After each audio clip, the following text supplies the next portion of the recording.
People abandoned Dudleytown. It is not a safe place for people. That summer, the couple was in their second home in the forest when Dr. Clark was suddenly called back to New York to attend to a medical emergency. Dr. Clark had no idea that his wife was about to endure a nightmare while he was gone. It winds up being very quick. He's back on a train within 36 hours, and he pulls into the station right near Dark Entry Forest, and he's expecting to see Harriet waiting on the platform for him. She wasn't there. And so, feeling a little bit panicked, Dr. Clark left the train station and on foot made his way over to the Dark Entry Forest. And when he got there and began walking on that overgrown road path that led to his house, immediately, as soon as he was within the shade of the trees, he began hearing these owls hooting very loudly off in the distance.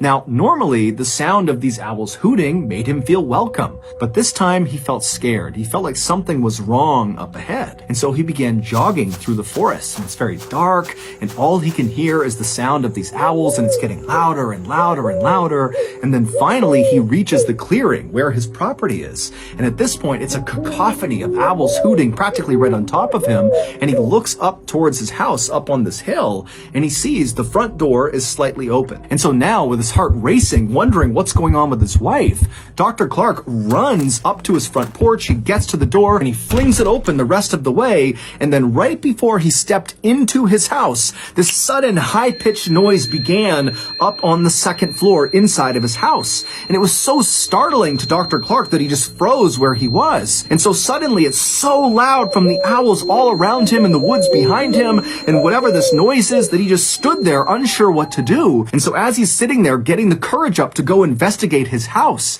he realizes what this high-pitched noise is. It's the sound of maniacal, insane laughter coming from the second floor. Sensing his wife had to be in danger, the doctor charged up the nearby steps up to the second floor, and he could tell this laughter, this high-pitched laughter, was coming from the master bedroom. And so he ran down the short hallway, he got in front of the closed door that led into the master bedroom, he slowly opened it up, and there, in the back corner of his room, was his wife. She was on the ground, rolled up in a ball, facing the door. Her hands were clenched in fists, her eyes were open and unblinking, and her mouth was open wider than was humanly possible. And as he's staring at his wife, wondering what's going on, he realizes this insane, high-pitched laughter is coming from his wife. But it doesn't even look like it's coming out of her. Her chest is just heaving, her mouth is staying open, and the laughter is just coming out of her. And so the doctor just stood there watching his wife, who's staring directly at his eyes. And finally, he just got so scared, he turned and he ran. During Dr. Clark's 36 hours he was away in New York, something happened to his wife. We don't know what it was, but it caused her to lose her mind. The only thing she would talk about was the strange creatures she saw out in the forest. By some accounts, Harriet spent the rest of her life in a mental asylum. By other accounts, she went back with Dr. Clark to New York, where she took her life. When the Clarks bought their 1,000 acres in the Dark Entry Forest, they did virtually no research on the forest or the surrounding area. If they had, they very likely would not have purchased that land. You see, the town that used to be inside of the Dark Entry Forest, that was now just ruins, was abandoned for a very specific reason. It was cursed. At least that's what the locals say. This town, which was known as Dudleytown, was first settled sometime in the 1740s. At first, it was just a couple of people and a couple of small structures, but pretty quickly, 30 families had moved in, and it was a thriving little town. But as the 1700s came to a close, terrible things began to happen to residents of this town. First, there was the Carter family. They moved to Dudleytown in 1759, and shortly after arriving there, 6 members of their family all died suddenly from cholera. The remaining branch of the Carter family was so grief-stricken from their losses that they left Dudleytown and went to New York, where they resettled. But almost immediately after getting set up there, Native Americans raided their property and massacred them, and the 3 people that survived this massacre were 3 of the kids, and they were all kidnapped and taken away. In 1792, a Dudley resident named Hollister died suddenly. His untimely death happened in the home of a man named Tanner. And Tanner, following Hollister's death, suddenly just began obsessively talking about these strange creatures he was seeing out in the woods at night, kind of roaming around the Dark Entry Forest.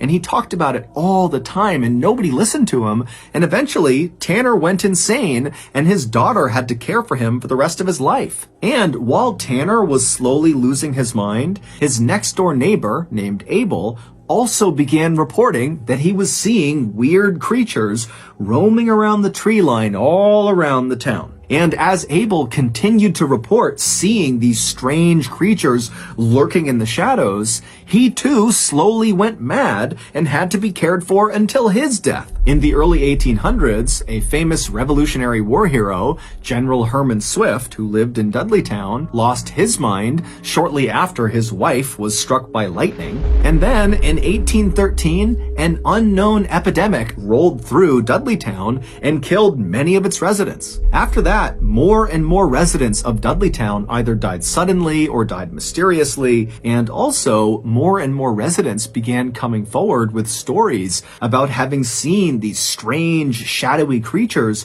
moving around the tree line at night. By about 1900, all the Dudleytown residents had either died or simply just left, abandoning their homes, except for one family, the Brophies. But in quick succession, the Brophy family's sheep all died, then the mother died of tuberculosis, then the two sons were accused of theft in a nearby town, and then they just disappeared, leaving one person, John Brophy, the father. But the Brophy family home burned to the ground, and so John, who was overcome with grief, just wandered off into the forest and was never heard from again.